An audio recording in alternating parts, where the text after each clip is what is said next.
Պարոն Գրիգորյան, ըստ էության այսօր ՔՊ-ի մարզային քարոզարշավի վերջին օրն է եւ եզրափակվում է Գավառում հանրահավաքով։ Տպավորությունները ինչպիսին էին քարոզարշավից։ Իրականում շատ լավ, Գեղարքունիքցիները, Գեղարքունիքի մարզի բնակիչները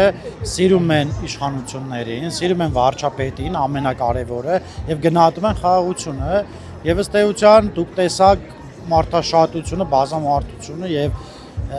ինչքան էլ ուզեն ընդդիմությունը ասել թե Գեղարքունիքի մարզում իրենց ընդունում են թե չէ, տեսել ենք թե իրենց հանրահավաքը եւ մերը եւ այսօր կտեսնենք նաեւ Գավառի հրապարակում տեղ ունենալիք հանրահավաքը եւ կարող ենք համեմատել եւ տեսնել։ Մենք շնորհակալ ենք մեր ժողովրդից, շնորհակալ ենք որ իրենց ժամանակը հատկացնում են, գալիս են եւ մեզ ողջևորում են, որպեսզի ավելի լավ աշխատենք եւ խաղաղությունը պահպանենք։ Իսկ ընդդիմադիրների պահվածքի մասին ինչ կասեք։ Նրանք ամենօրյա ռեժիմով ձեզ թիրախավորում էին, վիրավորում էին։ Տեսեք, իրենք բաց է մեզնից նաև վիրավորում են նաև մեր ընտրողներին, թե սոցիալական հարթակներում, թե իրենց էջերով եւ թե նաև իրենց խոսույթում, բայց մենք չենք տրվում սադրանքի, որովհետեւ հունիսի 7-ից կամ հետո կա նաև հունիսի 8 եւ ես նաև որոշել եմ ամսի 5-ին կոչով դիմել Հայաստանի Հանրապետության քաղաքացիներին, մասնավորապես Գեղարքունիքի մարզի բնակիչներին, որպեսզի չտրվեն սադրանքի, չգնան թշնամանքի եւ այլն, որովհետեւ հունիսի 7-ից հետո միանշանակ հաղթել է ժողովուրդը ու ժողովրդիկվեն մենք պահելու ենք մինչև վերջ։ Այ ձեր մարզում կան սահմանամերձ բնակավայրեր, վարչապետն էլ երեք հիշեցրեց, որ դեռ 2021 թվականին վախեցնում էին, որ իբրև թե հայ ընտանիքը ուզում է գնալ շորժը հանգստանալու, բայց տեղ չկա, զավթել են ադրբեջանցիները։ Այսօր Սամվել Կարապետյանն իր ուժով ամենօրյա ռեժիմով մարդկանց վախեցնում է, թե ադրբեջանցիները գալու են 300,000 եւ այլն։ Մարզում ինչպես են ընդունում այս պահվածքը։ Տեսեք, դե մարզում 21 թվականին իրենց սութը չտեղավորվեց եւ Գեղարքունիքի մարզը մերժեց իրենց Եվ այն ժամանակ իրենք խոսում էին թե իբրև Սևանալիճի մի մասը, չգիտեմ, Վարդենիսի մի մասը արդեն տված այս կողմինքով, բայց դե մենք տեսանք, ապրեցինք 5 տարի եւ տեսանք, որ իրենք ստում են, հիմա նույն սուտը տարածում է նաեւ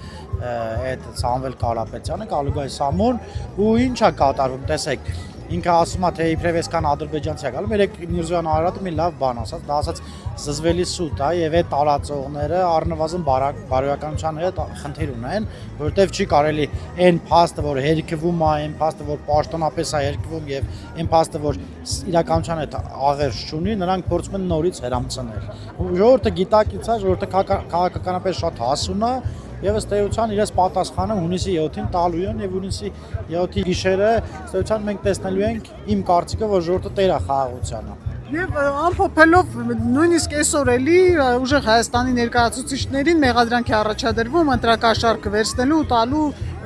հետաքրքիր է, հա, այս ձևով իրենց ուժեղ են համարում, ուր են գնալու։ Տեսեք, իրենք այլ տարբերակ չէր կարող լինել, որովհետեւ քաղաքական ուժերը իմ համար գոնեմ մի ընդհանրություն, մի ընդհանուր միավորում են, ուղղակի առանձնացվել են, որպեսզի ժողովրդին մոլորեցնեն։ Տեսեք ձայնագրությունները, ոնց են փորձում ընտրակաշառքով մարդկանց շահագրգռել, այս ամեն ինչի մեջ իրանք հասկացել են, որ ժողովուրդը այլևս 5,000, 10,000 դրամով չի վաճառվում, փորձում են այդ ստավկեքը բարձրացնել մինչև 200,000, 300,000, բայց Հայաստանի Հանրապետության քաղաքացին չի վաճառվել 2018 թվականից հետո եւ չի վաճառվելու եւ դրանից բխող իր հետևանքներով ինքը ընտրելու է խաղաղությունը, ես վստահ եմ, ժողովուրդը հաղթելու է, կապ չունի ով է ընտրվելու, ժողովուրդը հաղթելու է եւ մենք էլ տեր ենք կանգնելու յուրաքանչյուր մի քվեին։ Դրանք ուժեղ են, որ ունեն շատ փող, իրանք գիտեն այդ դրանով ուժեղ են, բայց տեսնում են, որ առլևս այդ փողն էլ որևէ եղանակ չի ստեղծում։ Քիչ առաջ ես զրուցում էի գավառցիների հետ, հենց Գավառ քաղաքի բնակիչների հետ, իրենք ասում էին, որ նախկինում մինչև Նիկոլ Փաշինյանի գալը, այստեղ կոշիկ չէր դիմանում, այնքան վատ փոսեր էին, ջրափոսեր էին, չգիտեմ ինչեր էին։ 5 տարվա ընթացքում Գավառ խոշորացված համայնքում ինչ ծրագրեր են իրականացվել։ Տեսեք, շատ ահռելի։ Մենակ մի ծրագրի մասին կարող եմ ասել 21 թվականից այս կողմ Գավառից մինչև Գեղարքունիք բնակավայրը, որի մեջ ներառում է Գավառ, Հացառատ թաղամաս, Գանձակ գյուղ, Սարուխան գյուղ, Լանջախ գյուղ, Գեղարքունիք, այսինքն այդ երկար ճանապարհը, մենակ ճանապարհը, որ ես տեսնում ենք ինչ ասֆալտապատում է տեղի ունեցել, դպրոցներ, մանկապարտեզներ, եւ այսօր վարչապետը նաեւ նորատուսում հայտարարեց, որ Սերժի Փեսա Միշիկը սեփականաշնորհի ռադիո ՓԲ-ն, որը այսօր հետ է վերադարձվել ժողովրդին եւ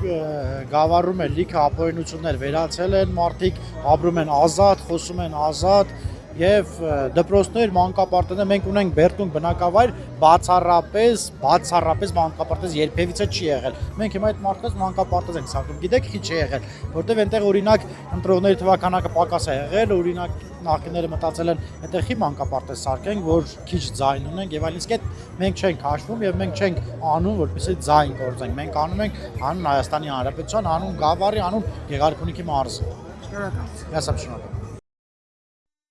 Հավանիչ տեսանյութը եւ բաժանորդագրվիչ նորությունները բաց չթողնելու համար։